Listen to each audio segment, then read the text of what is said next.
Hello friends, welcome two by मार्गदर्शन bye दीक्षा। उम्मीद करती हूँ आप सभी स्वस्थ होंगे और अच्छे होंगे। तो आज की इस क्लास में मैं आपके सामने सीडीपी की कुछ इंपॉर्टेंट प्रश्नों को लेकर आई हूँ।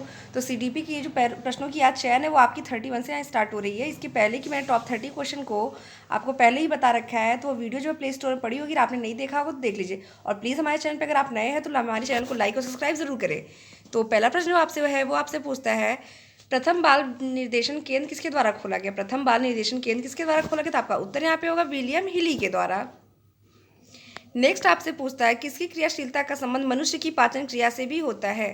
तो आपका उत्तर होगा अधिवृक्क ग्रंथि से। तो ये क्लास जो है वो आपके सीटेट, एसटेट तथा यूपीटेट से संबंधित है। तो प्लीज़ वीडियो को पूरा देखिएगा। वीडियो पसंद आए तो लाइक और सब्सक्राइब जरूर करें। नेक्स्ट आपसे पूछता है, संरचनात्मक अधिगम सिद्धांत जोर देता है। संरचनात्मक अधिगम सिद्धांत की बात करें तो किस पे जोर देता है? विद्यार्थियों द्वारा नवीन ज्ञान की संरचना पर। नेक्स्ट आपसे पूछता है, शब्द आइडेंटिकल एलिमेंट्स, जिसको आप हिंदी में सामान्य तत्व के नाम से जानते हैं, निम्न में से गहन संबंध रखता है? किसके साथ रखता है? अधिगम स्थानांतरण के साथ। नेक्स्ट आपसे पूछता है, छोटा शिशु खिलौने तथा अन्य वस्तुओं को फेंक कर उसके भागों को अलग अलग कर कर किस भाव को प्रदर्शित करता है? तो जो बच्चा होता है वो जो शिशु अवस्था में, शैशवावस्था में होता है, तो क्या करता है?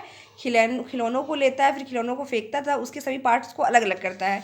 तो उस समय किस भाव को प्रदर्शित करता है? तो आपका उत्तर यहाँ पे होगा जिज्ञासा प्रवृत्ति को। नेक्स्ट आपसे पूछता है, स्फूर्ति अवस्था कहा जाता है? स्फूर्ति अवस्था कहा जाता है, तो आपका उत्तर यहाँ पे होगा बाल्यावस्था को। नेक्स्ट आपसे पूछता है, प्रतिबिंब, अवधारणा, प्रतीक एवं संकेत भाषा शारीरिक क्रिया तथा मानसिक क्रिया अंतर्निहित है। प्रतिबिंब, अवधारणा, प्रतीक तथा संकेत भाषा शारीरिक क्रिया तथा मानसिक क्रिया अंतर्निहित है। किसमें निहित है? तो विचारात्मक प्रक्रिया के अंतर्गत। नेक्स्ट आपसे पूछता है, वातावरण वह बाह्य शक्ति है जो हमें प्रभावित करती है, किसने कहा? वातावरण वह बाह्य शक्ति है जो हमें प्रभावित करती है, कथन किसका है? तो वेरी वेरी इंपॉर्टेंट प्रश्न है। ये यूपी टेट का बहुत ही स्पेशल प्रश्न है जो आपसे पूछा जा रहा है। तो वातावरण जो वह बाहरी शक्ति है जो हमें प्रभावित करती है, कथन किसका है? रॉस का है। नेक्स्ट, बुद्धि परीक्षण निर्माण के जन्मदाता है। बुद्धि परीक्षण निर्माण के जन्मदाता है, तो उत्तर होगा आपका अल्फ्रेड बीने। नेक्स्ट प्रश्न आपसे पूछता है, संवेदना ज्ञान की पहली सीढ़ी है, यह कथन किसका है? संवेदना ज्ञान की पहली सीढ़ी है, यह कथन किसका है? तो यह कथन किसका है? मानसिक विकास का। नेक्स्ट आपसे पूछता है, ब्रिज जेज के अनुसार उत्तेजना भाग है, तो उत्तर होगा आपका संवेगात्मक विकास का। नेक्स्ट आपसे पूछता है, तर्क, जिज्ञासा तथा निरीक्षण शक्ति का विकास होता है। तर्क, जिज्ञासा तथा निरीक्षण शक्ति का विकास होता है, तो किस आयु में होता है? तो 11 वर्ष की आयु में। बालक 11 वर्ष की आयु में होता है, तो उसके अंतर्गत तर्क करना, जिज्ञासा, निरीक्षण की शक्ति जो होती है वो विकसित हो जाती है। नेक्स्ट प्रश्न आपसे पूछता है, किस अवस्था में बालकों में नई खोज करने की, घूमने की प्रवृत्ति बहुत ही अधिक बढ़ जाती है? किस अवस्था में बालकों में नई नई चीज़ों की खोज करना तथा जगह जगह घूमना तथा उसका सर्वेक्षण करना, ये जो प्रवृत्ति होती है वो किस अवस्था में बढ़ जाती है? तो आपका उत्तर यहाँ पे होगा उत्तर बाल्यावस्था में। नेक्स्ट प्रश्न आपसे पूछता है, कौन सा वंशानुक्रम का निकाय नहीं है? तो आपका उत्तर यहाँ पे होगा अभिप्रेरणा। तो एक बार मैं आपसे फिर से रिक्वेस्ट करना चाहती हूँ, प्लीज़ मेरी वीडियो अगर आपको पसंद आए तो लाइक और सब्सक्राइब जरूर करें। आइए आते हैं नेक्स्ट प्रश्न। नेक्स्ट प्रश्न आपसे पूछता है, किस अवस्था में बालक की दृष्टि एवं श्रवण ग्रंथियां पूर्ण विकसित हो जाती हैं? किस अवस्था में बालक की दृष्टि एवं श्रवण ग्रंथियां पूर्ण विकसित हो जाती हैं? तो आपका उत्तर यहाँ पे होगा 8 से 9 वर्ष में। नेक्स्ट आपसे पूछता है, वेरी वेरी इंपॉर्टेंट प्रश्न, 20वीं शताब्दी को बालक की शताब्दी किसने कहा? 20वीं शताब्दी को बालक की शताब्दी किसने कहा? तो आपका उत्तर यहाँ पे होगा क्रो एंड क्रो ने कहा।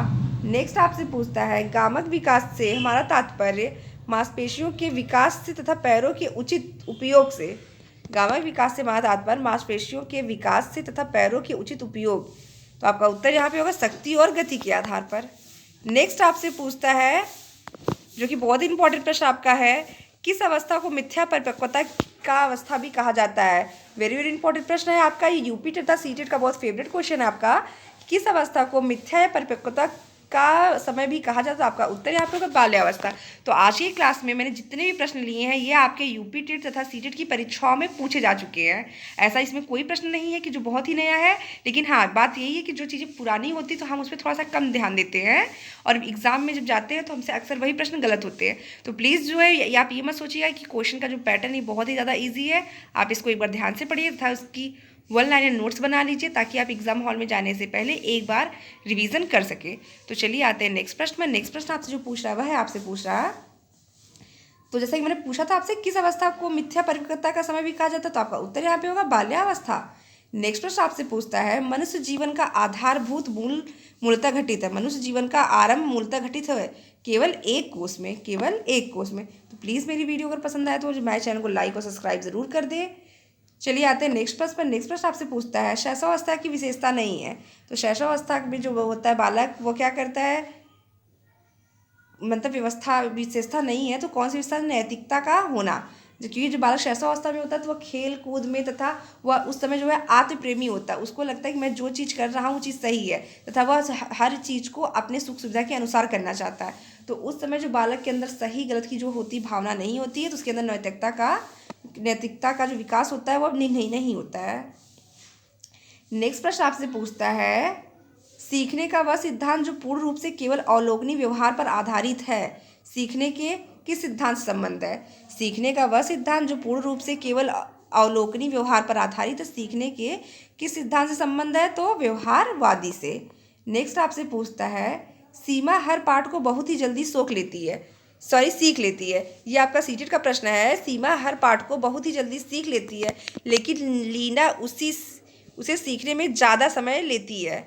जैसे सीमा है, यहाँ पे दो लोगों की बात की गई, उसमें बताया जा रहा है कि सीमा नाम की लड़की वो किसी भी चीज़ को क्या होता है बहुत ही जल्दी से सीख लेती है, लेकिन लीना जो होता है उसे सीखने में वो ज़्यादा समय लेती है।